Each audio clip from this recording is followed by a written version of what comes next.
আবারও প্রধানমন্ত্রী হবেন নরেন্দ্র মোদী। কি বলছে মোদীজির রাশি নক্ষত্র, কি লেখা রয়েছে নমুর কুষ্ঠি ঠিকুজিতে। প্রকাশ্যে এলো নরেন্দ্র মোদীর রাশি চক্র। দেশ জুড়ে চলছে লোকসভার ভোট। এই ভোটের মধ্য দিয়ে নতুন করে নির্বাচিত হবে দেশের সরকার। বিগত 10 বছর ধরে প্রধানমন্ত্রীর পদ অলংকৃত করে রয়েছেন নরেন্দ্র মোদী। এই নিয়ে নরেন্দ্র মোদী দুবার প্রধানমন্ত্রী হয়েছেন। এখন প্রশ্ন হচ্ছে, তৃতীয়বার কি নরেন্দ্র মোদী প্রধানমন্ত্রী হবেন, নাকি এবার পালা বদল ঘটবে? কি বার্তা দিচ্ছে নরেন্দ্র মোদীর জন্ম ছক? সম্প্রতি একটি প্রতিবেদনে প্রধানমন্ত্রীর রাশি ছক সম্পর্কে আলোচনা করা হয়েছে।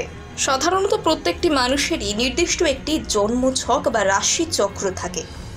এই রাশি চক্র দেখেই বলে দেওয়া যায় কোনো ব্যক্তির আয়, উন্নতি, মঙ্গল, অমঙ্গল সারা জীবন কেমন চলবে। তেমনই প্রধানমন্ত্রীর রাশি চক্র থেকে আভাস মিলছে তিনি নতুন করে প্রধানমন্ত্রী হবেন কি হবেন না। প্রধানমন্ত্রী নরেন্দ্র মোদীর জন্ম 1950 সালের 17 সেপ্টেম্বর। জন্মছক অনুসারে প্রধানমন্ত্রী নরেন্দ্র মোদী বৃশ্চিক রাশির জাতকদের বেশ কিছু ভালো ভালো বৈশিষ্ট্য রয়েছে। যেমন বৃশ্চিক রাশির জাতকরা কখনো হার মানে, এরা প্রচণ্ড দূরদর্শী সম্পন্ন হয়। এদের মনোবল হয় পাথরের মতন শক্ত। এদের লক্ষ্য থাকে ঈগলের মতন প্রখর এবং স্থির। এদের তেজ হয় সূর্যের মতন উত্তপ্ত। তথ্যসূত্রে জানা গিয়েছে প্রধানমন্ত্রীর জন্মছকের চাঁদ এবং শনিতে লক্ষ্মী যোগ রয়েছে, যার ফলে কর্মস্থলে নরেন্দ্র মোদীর জয় জয়কার হওয়ার সুফল সম্ভাবনা রয়েছে। তার জন্মছকের কারণেই তিনি দুবার প্রধানমন্ত্রী হয়েছে। চলতি বছরের লোকসভা নির্বাচনেও হাড্ডাহাড্ডি লড়াইয়ের জন্য প্রস্তুত নমো। পাশাপাশি চলতি বছরে প্রধানমন্ত্রীর জন্মছকে দুর্দান্ত ট্রানজিট রয়েছে। তার রাশিচক্রের পঞ্চম ঘরে রাহু এবং কন্যা রাশি রয়েছে। এছাড়াও বুধ এবং দশম অধিপতি সূর্যের দিক থেকেও ভালো রাজযোগ রয়েছে। আর তার ফলে 2024 সালে মোদীর ভোট কুশলী নীতির পারদর্শিকতা বজায় থাকবে।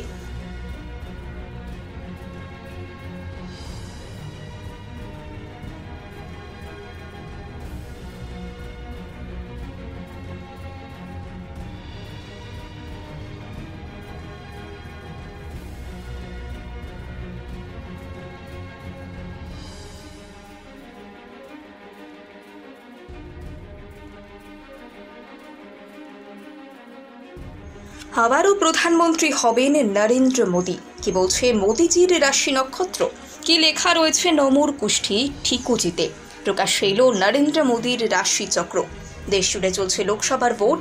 এই ভোটের মধ্য দিয়ে নতুন করে নির্বাচিত হবে দেশের সরকার। বিগত 10 বছর ধরে প্রধানমন্ত্রীর পদ অলংকৃত করে রয়েছেন নরেন্দ্র মোদী। এই নিয়ে নরেন্দ্র মোদী দুবার প্রধানমন্ত্রী হয়েছেন। এখন প্রশ্ন হচ্ছে, তৃতীয়বার কি নরেন্দ্র মোদী প্রধানমন্ত্রী হবেন, নাকি এবার পালা বদল ঘটবে?